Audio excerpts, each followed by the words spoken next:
Okay, YouTube, it is just 10 o'clock in the morning. Had a couple early meetings. This says, gotta go. It's honestly barely anything, but this is 3 days worth. It's gotta go. It's 11:30 and I'm just gonna do a quick check to see if there are any time slots for groceries. I just checked Amazon Fresh. They have no time slots, so I'm gonna check Whole Foods. Let's see. Don't expect there to be any, but we have to keep checking. No time slots. Work is so annoying right now. It is almost noon. Work is annoying the shit out of me, so I am cooking lunch instead. Lunch is just oatmeal today, and I usually put almond butter into my oatmeal. And the kind of almond butter I get is the kind that they don't put the palm oil in. They put palm oil usually into nut butter so that the oil doesn't separate from everything else. Mine doesn't have the oil, so every time I break open a new can of this stuff, I have to mix it up.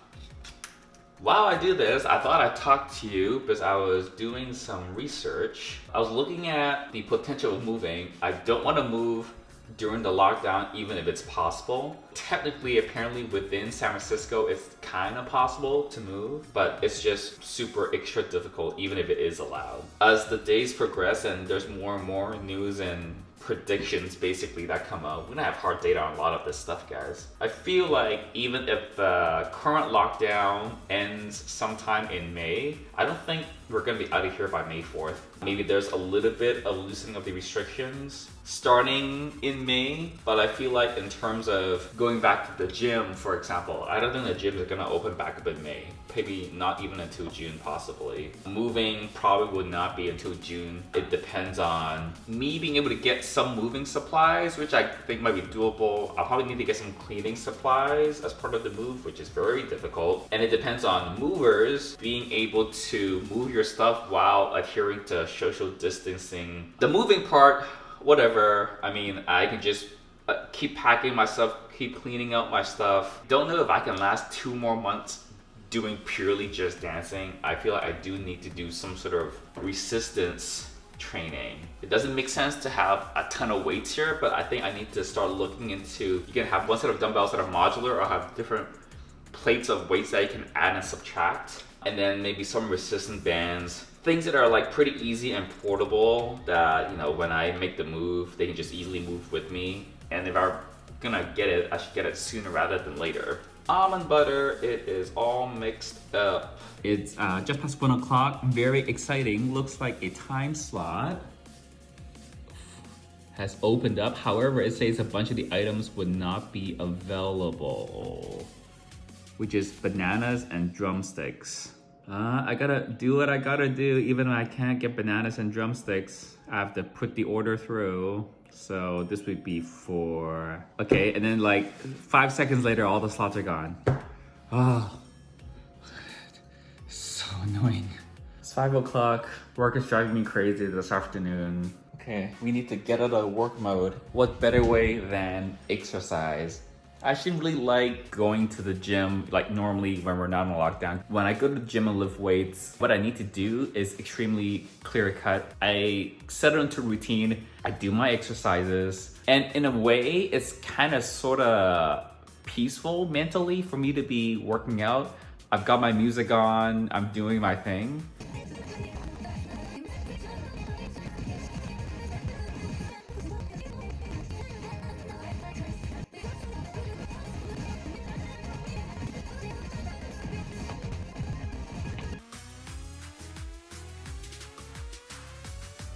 Something that I always do when I record is that I turn off or mute the TV and all my speakers. So I've got a Sonos that's playing music right now in the bathroom. And whenever I'm not filming, I always have music playing in there. So I wake up and then I'll just hit play on it and it'll start playing whatever was playing last. And that's linked to the Sonos that's in the kitchen. So usually if I'm not watching TV and I'm doing something in the bathroom or I'm cooking something, those are always playing music. Okay, YouTube, it's time for dinner, 8 o'clock. We're making salmon tonight, which is something I've not shown you guys before. How I usually make salmon is I've got the salmon obviously, and then I slice some lemons, and I have a few pieces of lemon on top of the salmon, and I put mayonnaise, which is something I learned from my sister, wrapped in tin foil into the oven. I had lemons from like 3 months ago, so those are bad, so I just threw that away. I had mayonnaise, those expired 3 or 4 months ago, so I threw that away. So we're gonna improvise the fuck out of this. First thing first, we're gonna open up the salmon. So I got it on a piece of aluminum foil already. So this was frozen, we've thawed it overnight. It's got some water in it, which we will need to drain. I'm gonna cut open a corner of it, and then we're gonna drain it in the sink. I don't know if it's the best way to do it. Life's about experimenting with things and just going for it. It's drained-ish, so now we're gonna open up this whole thing, and then we're gonna squeeze the salmon out of there. Does this have an expiry date? Too late now. Let's preheat our oven. It's been so long that I've done this, I don't know how long or how hot this should be. Okay, Google, how long should I bake salmon in the oven? On the website foodnetwork.com, they say, directions, 1. Preheat the oven to 450 degrees F, and 2. Season salmon with salt and pepper. 450, I think it's probably only gonna need to be like 10 minutes. Let's season things. I've got all-purpose seasoning, peppercorn, I got olive oil, and I've got honey mustard. These are just random things that I picked out that thought, oh, that seems like a good idea.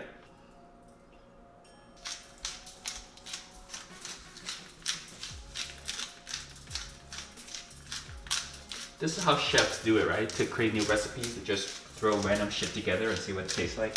So I'm just literally a master chef. I don't know if that's what I thought it would be like. I'm gonna use the back of a little spoon to spread the oil around on top of the salmon. Yeah, that seems like a thing. Honey mustard salad dressing on top. It sounds like a good idea, then it must be. See, this looks like a thing you might see in the kitchen of an actual restaurant already. I actually think this really might taste like something decent. So now I'm going to wrap it up. We're gonna put it onto a pan, and then we're gonna put it into the oven. I know the oven is not done preheating, but I never wait for the oven to finish preheating. I just throw it in. I've set it for 10 minutes, which I'm guessing 10 minutes is a good amount of time. I'm also gonna have some vegetables. I've got zucchini, carrots, squash, chopped spinach, mixed mushrooms. I'm going to saute my vegetables. Is that the right word? A pan, gonna put oil in it, then we put the vegetables in it, and then put seasoning in it. Let's just throw that in there. Let's put seasoning, pepper, because why not? Garlic powder too. So let's open this up. We're gonna peel it open from the tin foil. Ooh, I've never put oil inside the tin foil. And you can hear it sizzling, which means I'm doing it right. The skin refuses to come along, so we just leave the meat. Here we go. Let's do this nicely, shall we? Whoops. We're gonna add in our vegetables. Maybe I should try to plate it so that it looks like someone that knew what they were doing did this. Legit, that looks delicious. Okay, this next scene coming up is out of focus, and I know I told you guys before the last time I had something out of focus that it wouldn't happen again, but let me show you why it's out of focus.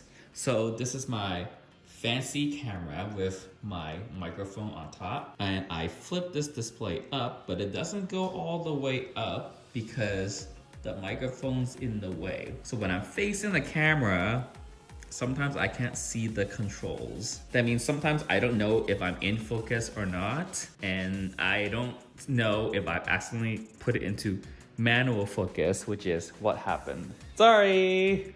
Let's see if this is fucking delicious. Because it looks fucking delicious. But it could be like a train wreck. Is it cooked? Sure. It's cooked enough. Okay. Yeah, I eat that. Now I can tell it's not like the freshest salmon, but it's like frozen salmon, so. Let's check the news while we eat. We don't know how effective homemade masks are, researchers warn. New Zealand reports second death and increase in cases. US has more than 462,000 cases and 16,500 deaths. Alaska extends school closure to the rest of the school year. 276 inmates at Cook County Jail have tested positive. New York City had 7,521 new cases and 518 new deaths today. Those are the headlines from the last hour. For sure it is in focus now. Let's do trip down memory lane. Let's go. Oh, it is in San Francisco. This is June 7th, 2015. I'm not sure if we were living in San Francisco yet. Charles and I, we were definitely roommates, but I think we might have been living in South Bay in Silicon Valley. I remember this photo. I actually really like this photo a lot. So that's our friend Sai in the pink. Charles is on the left, and that is Sai's friend that I think that was the only time I met her. It's like one of the few photos back then where I thought like, oh, actually like, look good in this photo, and I smiled decently.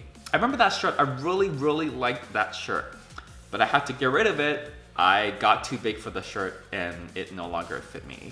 This was a Sunday. We just went to Drag Brunch, which was right before. And I remember that restaurant, I don't know the name of it, but the food took forever. I know Drag Brunch is like, you stay there for like 2 hours, but the food was so slow.